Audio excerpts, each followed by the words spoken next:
Today, we're talking about something that is literally unavailable to you, but it's an essential part of being a leader. Stay tuned, I'll tell you more. Negotiations don't just happen in the boardroom, they happen in everyday life. I'm Susie Tomenchok, expert negotiator, author, and TEDx speaker. I'm glad you're here.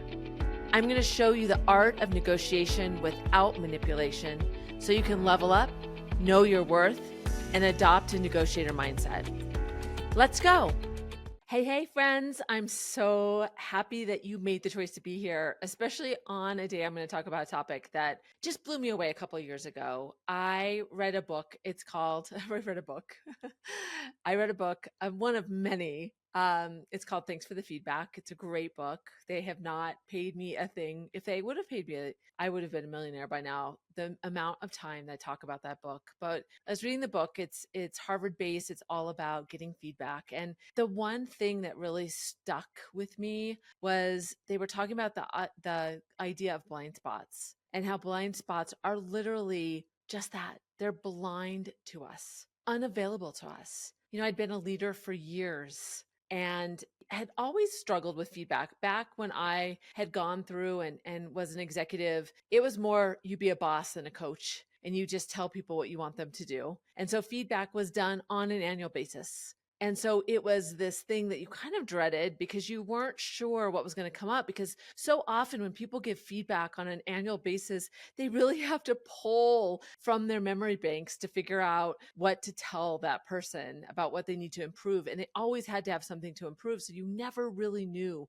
what was going to be brought up to you. It was like, it's crazy to think of now with these eyes of 2024 and what we know now about the annual review process and giving feedback and how important it is for your progression. So listening to this book, I was on a run one day and I was so blown away by the concept of blind spots are things that we cannot experience. And it's like this. This is what I tell people. This is my favorite analogy. It's like the back of your head. You can't see it. You can see it in a mirror. You can see it in pictures. You can feel it. You know it's there, but you will never be able to see it for yourself in real life. It's almost like somebody said to me the other day, it's like your face, Susie. You can't really see it from any perspective except that from a mirror. So when you think about blind spots like that, for me, it says, this is my adventure to understand what it's like to experience me outside of me. Even if I had 1,000 people in an audience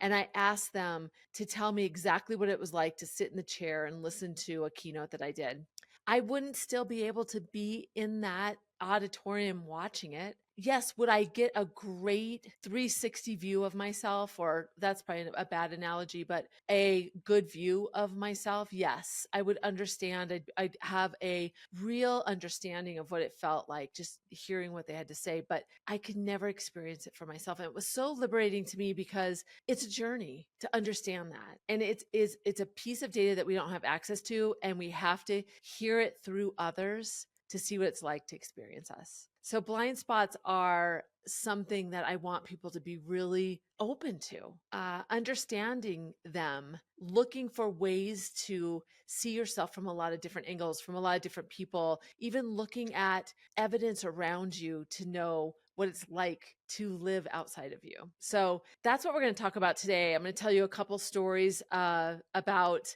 how my blind spots did get in my way in a negotiation and in a professional example. So stay tuned. I want you to walk away today really looking at the idea of feedback and getting this data about what it's like to live outside of you through others, so that you can change your relationship with feedback. For me, that's still a journey, but it's important because I need to understand what it's like to be on your side viewing me. So stay tuned. We'll be right back after this. Thanks.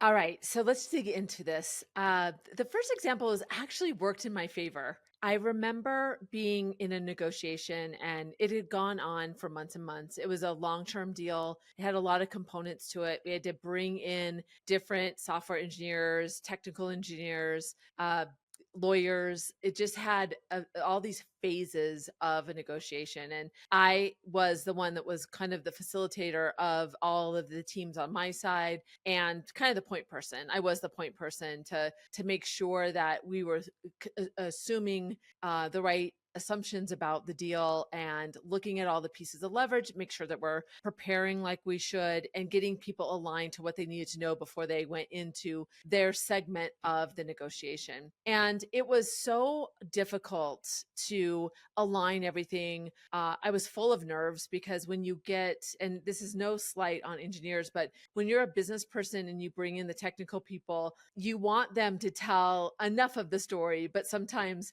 they will go on and really want to tell more, and not from a bad perspective, but just to give more insight. And sometimes as a business person, you're like, just tell them what we need to know to keep the deal moving forward. So my head was all around what was happening in that meeting. Did we accomplish those things really well? And I was always thinking at the time about kind of the negative part, like, are we articulating our value? Are we moving forward? And it felt like a very convoluted, and I was always so nervous that I felt like I was coming across unsettled, not confident. And so we got the deal. We ended up getting through. It was, to be honest, it was a deal they really needed and we needed as well. So it was it was already kind of agreed upon, but we needed to formalize all the details. So it was still a negotiation and very important. But I looked at it as not as a deal or no deal kind of situation. So when I got done, I remember just thinking, gosh, they must have thought I was way over my experience, or out in front of my ski tips, that their perception of me must have been like, why did they send her? She just didn't have it all together. She was flighty, like all these things that I told myself about the reconciliation of my performance. We'll just say it was my performance. And it was so interesting. It kind of came back to me feathered through conversations and feedback that my boss had given me. There was also her boss's boss who had heard from the other side some things. And what it came back was that I was so confident. I was just always prepared, that I was always a step ahead. And it was just so interesting to me that the experience outside of me was so different than what I felt inside. And that's one of the things about blind spots. Is blind spots they mess with our perception of ourselves because we don't live outside of ourselves. So we only experience the world through the reactions that we're getting. And I didn't get that feedback along the way. So it was so interesting to me to hear what it felt like to be them and get the good feedback that I did well. And it was great because that added to my confidence and made me realize that, recognize that some of the things that I were doing were really good. So that was a good one. And I like looking back on that and say, sometimes the feedback is, we look at blind spots or feedback that people give us, and we do focus on the negative. And we need to look at feedback as data and not get too excited about the great feedback and not get too bummed out about the negative feedback, and kind of stay neutral on it and think about it in that way, that it's data about us that we need to shift. So for me, it added to my sense of, okay, I kind of know what I'm doing. I can move forward with a more confidence that what I did in those moments really worked. How can I replicate that in the future? My other example was kind of funny. This happened to me only a few years ago. I was working for a consulting firm and I was having a professional conversation about a possible new scope of business with a big client. And we were just one-on-one in his office, and he was explaining to me what are the needs of the business. And as an extrovert, I believe that my nonverbals and the way that I communicate with people is positive because that's my lens on life. So as he was talking, he was going through a lot of detail, and I was sitting there and I was nodding my head, smiling, saying a lot of nonverbal connection points like, yeah, yeah, yeah, and I was doing that. And finally, he started getting, he would go really fast and then he would get a little distracted and he finally stopped. He looked at me and he's like literally slammed his hands down on the desk. Not like literally, but like enough that he was like making a note of, let's stop right here. You're distracting. And he said, what is all of this? What? Yeah, yeah, yeah. Are you agreeing with me? What is that? And I was like, wow, all of my life, I thought that nonverbals, these things that I'm doing to show connection was so distracting to him. He was like, stop. He would have been much better if I would have just sat there with my hands folded and I would just looked at him right in the eye and just subtly just listened to him. Gosh, I learned so much about that myself that day, and the realization that there must have been many people that felt that way about me in my past, but didn't have the guts to tell me, or it didn't feel like it was appropriate for them to tell me. I don't blame them, but I thought that was so great that he gave me that feedback. And it made me realize that, and now I talk to people about it, like I do need nonverbals. So if you're a nonverbal person and you're talking to me and you really want me to feel your connection, use nonverbals. And vice versa. I've learned to change. That's that whole mirroring thing I've talked about before. But that was a blind spot to me that was only uncovered because of his comment to me after years. So funny. So seeing yourself from others' eyes can only happen when we're open to feedback. When we get back, I'm going to talk about 3 tips that you can use right now to be more open to feedback so that you can understand your blind spots, so you can see yourself. I mean, Thanks for the Feedback is a great book. There's so much depth to it. This is just a sliver. It's a great book. Definitely dive into it. This topic is something that I teach on for a day. So I'm going to give you 3 tips, but these are only tips that I want you to start thinking about and using, but there's so much more to the great depth of feedback. So I'll go through those 3 tips when we come back. So stay right there.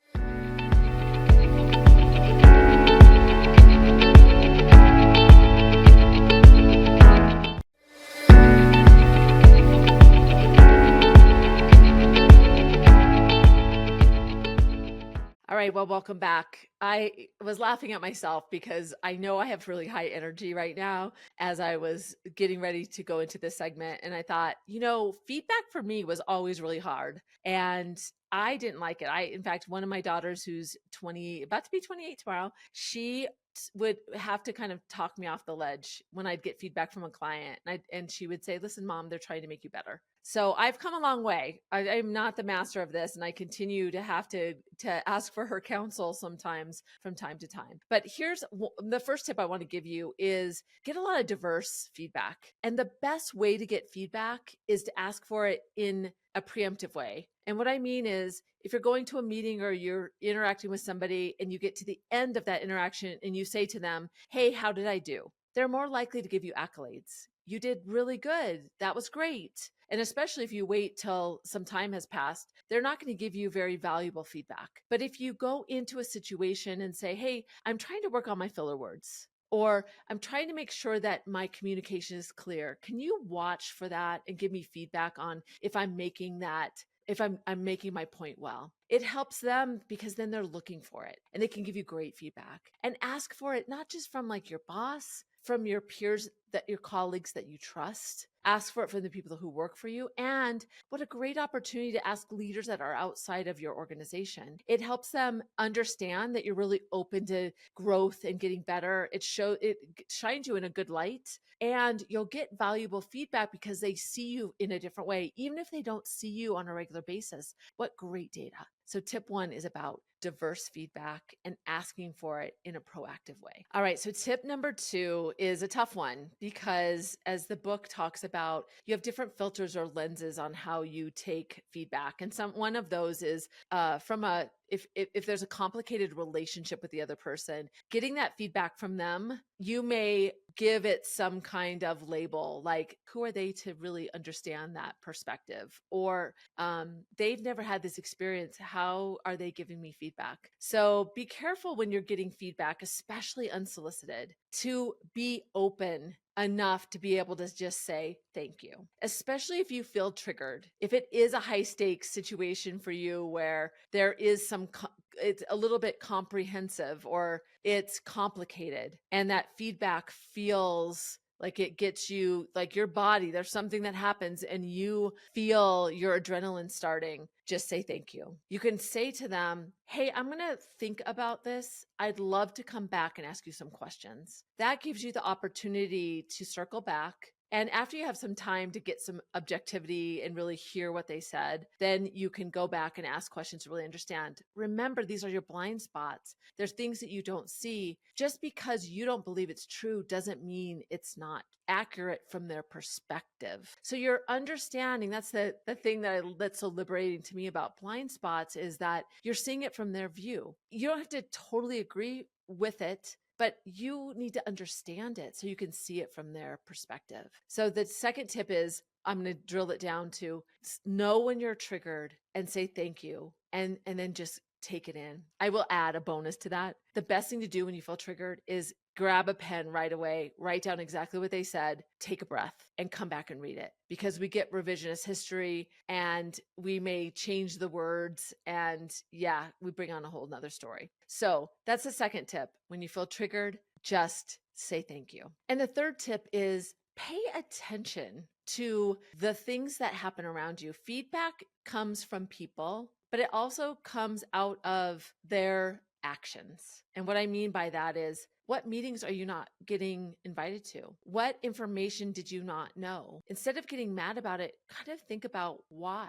Are you building the right relationships with people? Do they trust you? Do people come to you and tell you things, and you know that they're telling you and they know that you won't take it beyond, the space that you have with them? So look around and just identify what is the evidence that you are being a good steward of others in your professional environments, whatever those look like. See what clues you can get from just being an observer of the people around you. It's interesting feedback. And if you start to see some trends, or you have things that you're like, ooh, I wonder what that really means, find a way to go to that person and drill into it more. Take the next step. But the third tip is really to be an observer of what it feels like to be around you. You can't be in those shoes, right? Because it is a blind spot, but you can start to notice how people interact with you. Even in a meeting, do they greet you like they do everybody else? Do they engage in conversation? Whatever that is for you, just take note of that. Understand the influence that you have. And that's a good way to look at the feedback that is more just around you. So the 3 tips are: get diverse and proactive feedback. When you feel triggered, just say thanks, and you could circle back. And then the third is be observers of the environment that you're working in, that you live in, and see what evidence you can see that can give you a clue into what it's like to live outside of you in those blind spot areas. I have learned, not that I love feedback all the time.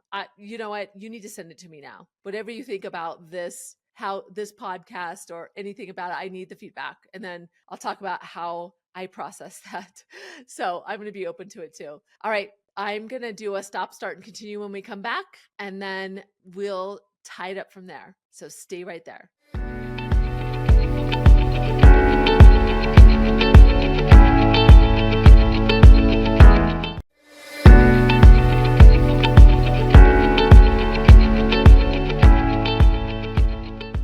All right, so this is where the rubber hits the road, the tires hit the tracks, whatever that is. It's, as an executive coach, it's not about just listening and experiencing things from the outside. It's about jumping in. So I want you to think about, how are you going to apply the feedback tips that I gave you or just feedback in general. How are you going to change your relationship with your blind spots so that you can discover what it feels like to live outside of you, to understand that back of your head? I hope I never see the back of my head. I don't like what it looks like in mirrors, but that's beside the point. All right. So what am I going to stop doing? So I really had to think about this. It was always a tricky one for me. And I'm going to stop getting defensive. I do think that I have a hard time not just jumping in. So I'm going to stop. When I hear feedback coming my way, I am going to stop throwing it right back. So just take it in. Maybe it's a pause. What am I going to start doing? When I hear feedback from people, I'm going to really try to think about what my daughter says, that mom, they're just trying to make you better. So I want to continue to be a really open person so that people feel really comfortable giving me feedback, because I don't know if I am. So I'm going to start for myself, because I think I have to change my own mindset, being really open to feedback. And when I'm not, really check myself. And so changing my mindset around it being like, oh, where can I get more feedback? So I get a real thirst for it. And the third thing I'm going to continue to do is really talking about this concept of getting feedback and blind spots, because that's going to help my mindset. I'm going to continue to really be like a cheerleader for this for people, because I need to be for myself. And so continuing to do that will actually help me and others around me. Oh, I'm such a nerd. Like, who knew that I would be so excited about feedback and blind spots? That one day I'll never forget when I read that passage in the book, and it was so enlightening to me, because why should I be fearful? They're not accessible to me. So I need to figure out how to understand them. Feedback is a gift. It truly is. Because the other thing is, it's difficult to give feedback sometimes. So don't forget that that person in front of you may be really challenged with telling you. They may have spent a lot of time thinking about how to tell you, or the right time. Feedback is complicated, not just the receiving. That's the one we always think about, but think about how it is to give it to people. Sometimes that's difficult. So be a very good receiver of it, and start to think about, I need it more. Can you get feedback every day? Such a good topic. I'd love to hear from you. I am open to feedback. So if you want to tell me what's working here and what's not, I'm completely open to it. And you'll see that I'll put the feedback in place. So I'd love to hear from you. You can reach out to me by going to negotiationlove.com. That's where I have kind of all the links of what I'm doing and how to connect with me, how to join the Monday Minute. I'd love to see you there. I'm so glad that you make the commitment to being here. It's so exciting to me, and it makes me really inspired to showing up because you show up. If you want to share this with somebody that you think that needs to hear this, please do. I love to really expand. My mission is to create impact. And so the more people that I can touch, the greater impact that I can have. So thank you for being a part of that. I shouldn't say thank you. I'm glad you were here. And don't forget, negotiation is more than a skill. It truly is a mindset. Until next time.